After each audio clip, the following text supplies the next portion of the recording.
अगला प्रश्न है, छोटी आंत में भोजन के पाचन में निम्नलिखित में से किस रस की भूमिका होती है? छोटी आंत में भोजन के पाचन में निम्नलिखित में से किस रस की भूमिका होती है? सही आंसर हो जाएगा इनमें सभी, यानी पित्तरस, अग्नाशयी रस, आंत्र रस, ये सभी मिलकर के जो कि छोटी आंत में भोजन को पचाते हैं। चलिए अगला प्रश्न है, इथाइल अल्कोहल किस प्रकार के श्वसन से में बनता है? इसका सही आंसर हो जाएगा ऑप्शन नंबर बी, अवायवीय। अवायवीय। अगला प्रश्न है, निम्नलिखित में से कौन सा एंजाइम लार में पाया जाता है? तो लार में पाया जाने वाला एंजाइम है ptyalin, option number C answer होगा। अगला प्रश्न है, सड़ी गली चीज़ों पर पोषित होने वाले पौधे को क्या कहते हैं? सड़ी गली चीज़ों पर पोषित होने वाले पौधे को क्या कहते हैं? इसका सही आंसर हो जाएगा ऑप्शन नंबर बी, मृतजीवी। अगला प्रश्न है, ऊर्जा उत्पादन के लिए कोशिका प्रायः किसका उपयोग करती है? कोई भी कोशिका जो है ऊर्जा उत्पादन के लिए प्रायः किसका उपयोग करती है? तो इसका सही आंसर हो जाएगा ऑप्शन नंबर ए, ग्लूकोज का। अगला प्रश्न है,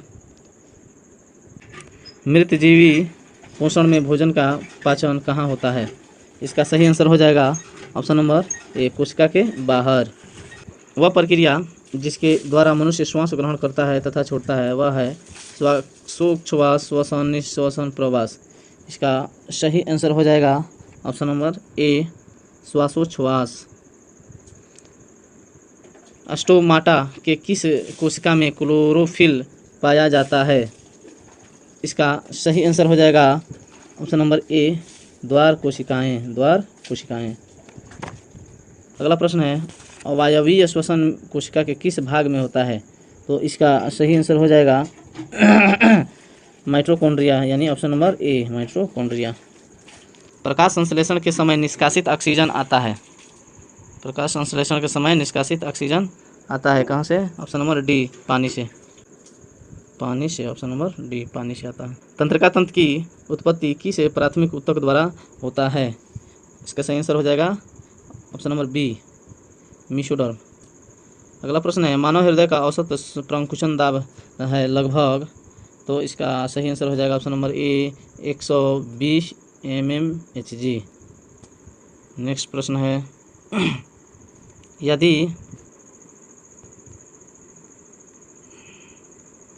यदि हमारे आहार में आयोडीन की कमी है तो हमें किस प्रकार के रोग के होने की संभावना होती है?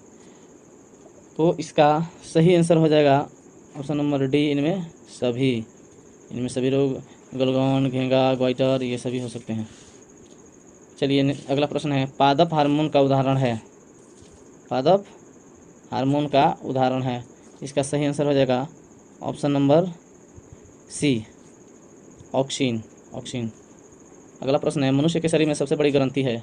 मनुष्य के शरीर में सबसे बड़ी ग्रंथि है, इसका आंसर हो जाएगा लीवर। लीवर जो है मनुष्य शरीर की सबसे बड़ी ग्रंथि है। ऑक्सीन है। इसका आंसर हो जाएगा एक हार्मोन। अगला प्रश्न है, दो न्यूरॉन के मध्य खाली स्थान को कहते हैं। दो न्यूरॉन के मध्य को खाली स्थान को कहते हैं। ऑप्शन हो जाएगा, आंसर हो जाएगा बी, सिनेप्स। 67 का बी होगा। नेक्स्ट प्रश्न है, मस्तिष्क उत्तरदायी है, तो इसका सही आंसर हो जाएगा डी, इनमें सभी। सोचने के लिए भी, हृदय स्पंदन के लिए भी, शरीर का संतुलन बनाने के लिए इनमें सभी। तो ऑप्शन नंबर डी हो जाएगा सही, इनमें सभी। अगला प्रश्न है, जिब्रेलिन है, तो जिब्रेलिन एक हार्मोन है, ऑप्शन नंबर ए सही हो जाएगा। अगला प्रश्न है, डाइएनसेफ्लॉन तथा सेर्विक भाग है, ये जो है भाग अग्र मस्तिष्क का है, ऑप्शन नंबर ए सही हो जाएगा। अगला प्रश्न है, रुधिर चाप इनमें से कौन नियंत्रित करता है? यानी कि रुधिर चाप यानी कि ब्लड प्रेशर जो होता है इसमें से कौन उसको नियंत्रित करता है? तो इसका सही आंसर हो जाएगा एड्रिनल ग्रंथि जो होती है वही। अगला प्रश्न है, वृषण द्वारा स्रावित हार्मोन को कहते हैं। जो वृषण द्वारा स्रावित हार्मोन होता है उसको क्या कहते हैं? तो इसको कहते हैं टेस्टोस्टेरोन। अगला प्रश्न है, मानव में बुद्धि एवं चतुराई का केंद्र है। Cerebrum, option number A. अगला प्रश्न है, ग्वाइटर अथवा घेंगा होता है, इसका सही आंसर हो जाएगा ऑप्शन नंबर बी, आयोडीन की कमी से। ये दोनों रोग हैं, ग्वाइटर और घेंगा, ये दोनों क्या हैं? ये दोनों रोग हैं। तो ये किसकी कमी से होते हैं? आयोडीन की कमी से। अगला प्रश्न है, मेरुरज्जु की रक्षा करती है। मेरुरज्जु की रक्षा करती है, कौन करती है जी? तो इसका सही आंसर हो जाएगा ऑप्शन नंबर ए, कशेरुक दंड। कशेरुक दंड। अगला प्रश्न है, गर्भवती महिला के प्रसव के आखिरी समय में कौन सा हार्मोन दिया जाता है? तो इसका सही आंसर हो जाएगा ऑप्शन नंबर बी, आम्लीटोसिन। आम्लीटोसिन हार्मोन। अगला प्रश्न है, रक्त में ग्लूकोज की मात्रा नियंत्रित करता है। इसका सही आंसर हो जाएगा ऑप्शन नंबर सी, ए और बी दोनों, यानी ग्लूकोजन भी और इंसुलिन भी। अगला प्रश्न है, हार्मोन शब्द का नामकरण किसने किया था? हार्मोन शब्द का नामकरण किसने किया था? तो इसका नामकरण जो है कि बेलिस एवं स्टार्लिंग ने किया था। ऑप्शन नंबर ए सही होगा। अगला प्रश्न है, मनुष्य में सोचने वाली ऊतक है। मनुष्य में सोचने वाली ऊतक है। इसका सही आंसर हो जाएगा ऑप्शन नंबर डी, तंत्रिका ऊतक। अगला प्रश्न है, पिट्यूटरी ग्रंथि नियंत्रित करती है।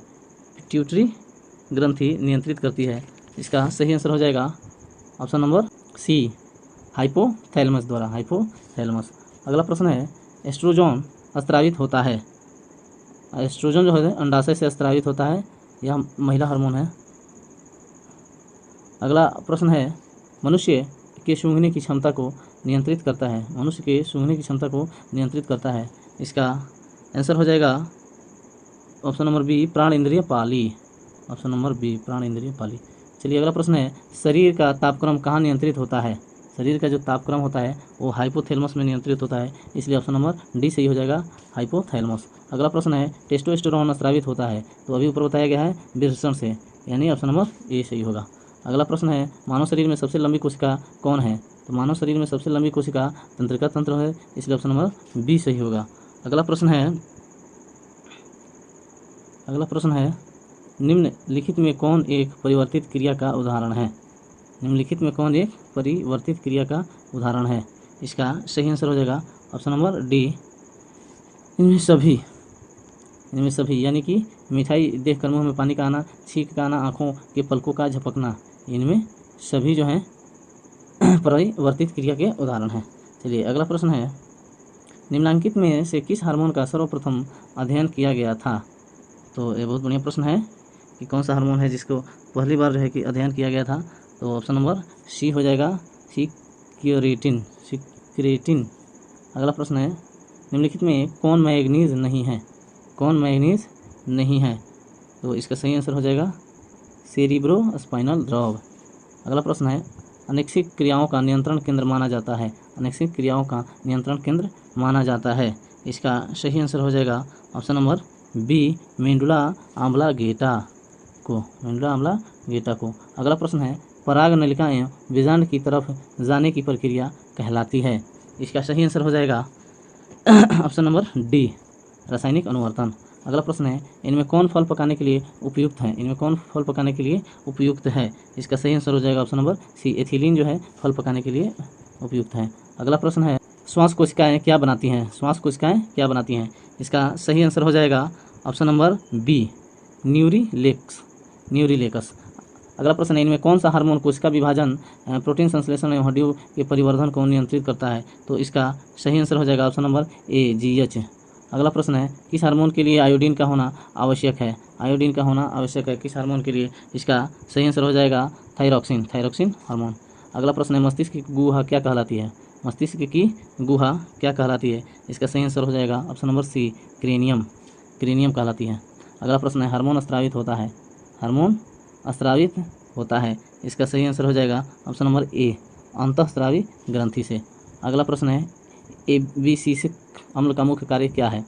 तो इसका सही आंसर है, मुख्य कार्य है ऑप्शन नंबर सी, कोशिका विलगन ही उसका मुख्य कार्य है। चलिए अगला प्रश्न है, एंड्रोजन है नर्लिंग हार्मोन। आंसर हो जाएगा नर्लिंग हार्मोन। अगला प्रश्न है, मनुष्य के अग्नाशय ग्रंथि से किस हार्मोन का स्राव नहीं होता है? अग्नाशय ग्रंथि से किसका नहीं होता है? आंसर हो जाएगा इसका डी, सीटी का।